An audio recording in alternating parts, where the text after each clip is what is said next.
সুপ্রিয় শিক্ষার্থী, আসসালামু আলাইকুম। ইউনিক লার্ন কোচিং এর পক্ষ থেকে আমি মোহাম্মদ মহিউল ইসলাম সুজন আজকের অনলাইন ক্লাসে জানাই সবাইকে স্বাগতম।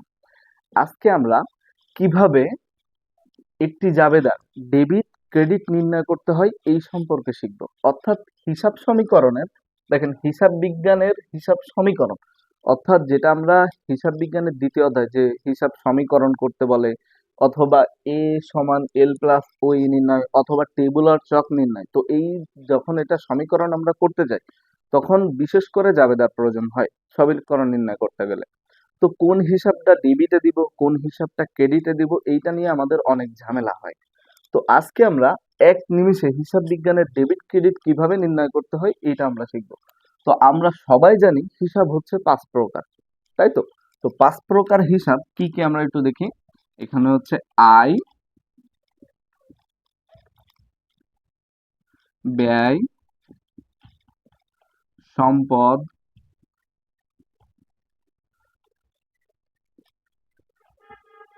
দায়,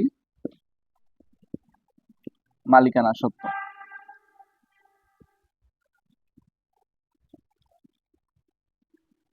এই 5 প্রকার হিসাবকে আমরা সহজে কিভাবে মনে রাখতে পারি? অর্থাৎ দেখেন, এই হচ্ছে 5 প্রকার হিসাব আমাদের, সব আর হচ্ছে আদম। এই 5 প্রকার হিসাবকে আমরা দুইটা শব্দের দ্বারা মনে রাখতে পারি, একটা হচ্ছে সব আর একটা হচ্ছে আদম।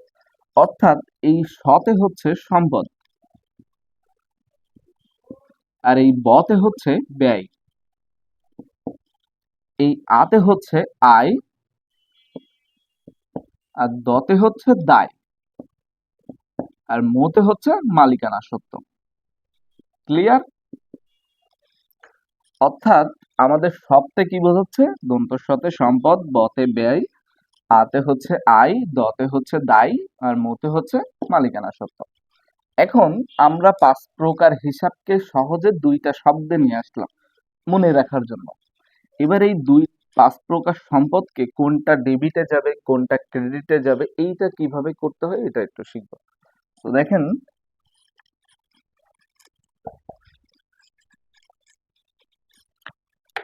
এখানে আমরা লিখলাম হচ্ছে সবের ভিতরে সম্পদ আর হচ্ছে ব্যয়।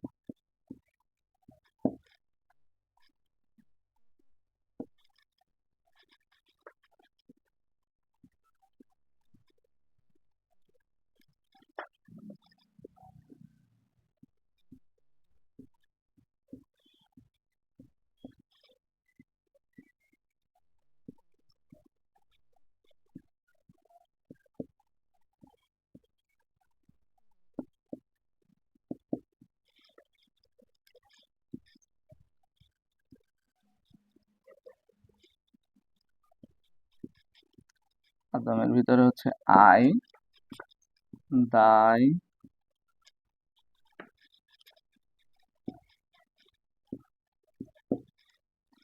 মালিকানা সত্ত্ব।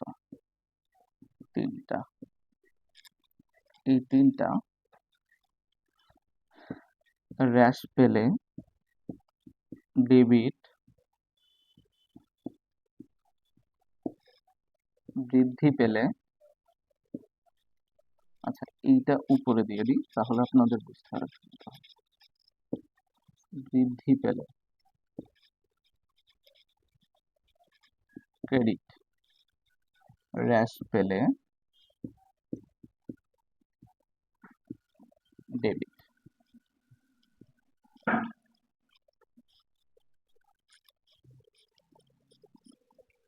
ওকে, দেখেন সবের ভিতরে ছিল হচ্ছে সম্পদ আর হচ্ছে ব্যয়।